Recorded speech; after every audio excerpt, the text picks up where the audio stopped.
There once was a land called Palestine where Christians, Muslims, and Jews lived fine. In the 1800s, it was ruled by the Ottoman Empire.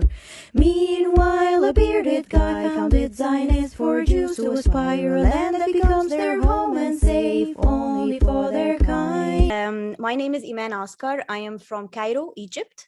I am 32 years old. I know I look younger, but I'm 32. I'm a mother of two. And I have been a content creator for 10 years. I have been following what's going on in Palestine since the beginning, the events of Sheikh Jarrah, the triggering events of the situation we are right now. And I've been following the people who are, recording live on Instagram. So I got to see with my own eyes, the attacks on Al-Aqsa Mosque and the demonstrations. And it was just on my mind all the time. It affected me so much. And, during that time and when the bombing of Gaza started, it was Eid. What triggered that I need to do something about it is when I came back from this Eid holiday, I was looking through my stuff and I found an art sketchbook for me when I was in grade 3. I was 7 or 8 years old. It was a few days before Eid also, but 21 years ago. I think it was during the second Intifada in Palestine. And I remember that as a child, as a 7 or 8-year-old child, I saw on TV, children dying and houses being bombed, and the same visuals that we see today after 21 years, unfortunately. So I was drawing these kids playing with the kites, having fun, and at the same time, same kids were even wearing the same outfits, the same age, in a cloud somewhere else in Palestine, and they're surrounded by tanks and they are fearing for their lives, because it's a war. So when I looked at this picture, and I also had another picture of Muhammad al-Durra, if you remember, the one they shot when he was, on the lap of his dad. These images, they never left me, to be honest. And when I saw them again, I just realized as a child, I was able to at least express how I felt. That 21 years later, I know exactly how I felt. And I think it was a healthy thing to do, to just express it in a form of art. Today, I'm a content creator. I create a different form of art.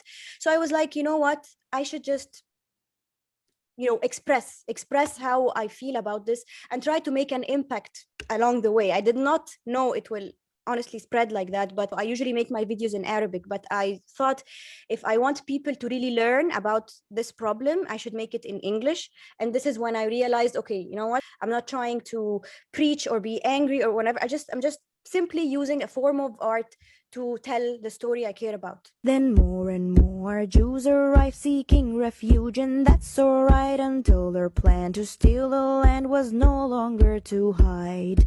The year was 1948 when Israel bullied its way into a state. Thousands of Palestinians fled their homes to survive. No right for return, no right for a home, no right to fight for the land that they owned. Israel expanded more and more into an apartheid. What was your aim by making this song? Did you expect such an attraction to your song? Not at all. And to be completely honest, like, it was the first time I create something, and I'm not creating it to get views. I'm creating it really because I really felt the need to express it. And subhanallah, out of nowhere, this is the one that got the views. And this was the most important one to get the views, to be honest, because the feedback and the engagement I got really like showed me that it was needed. And how is your feeling now? It takes so much attraction and it's sharing, I think it's millions of times. What's your feelings against the things happening in Gaza now? The feelings are extremely mixed because on a personal level, I made a success. To be honest, as a content creator, I never had. Yesterday, I had 3,000 followers on my Instagram, and today I have 36,000 followers. This is not like seeded, but then at the same time, why did I succeed? I was telling a very sad story. Now I feel that I have a bigger responsibility because now I have a platform of people who care about the cause, and I should keep on sharing and keep on doing my best because this is the only thing in my hand. Is there any message to the President Biden or the other world leaders for Palestine?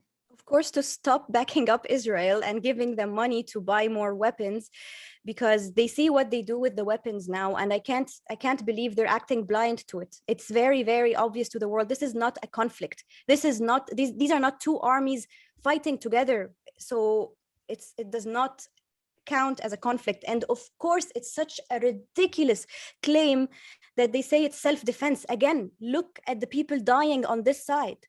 This is not self-defense. This is a crime in the sake, like, for humanity. And I really hope they start seeing that the world will not go blind on them again. Where is your humanity? Where is your respect for dignity? Call it conflict, that's insanity. It's time to change your mind. One day Palestine will be free, so be on the right side of history. You're not anti-Semitic if you stand against war crimes.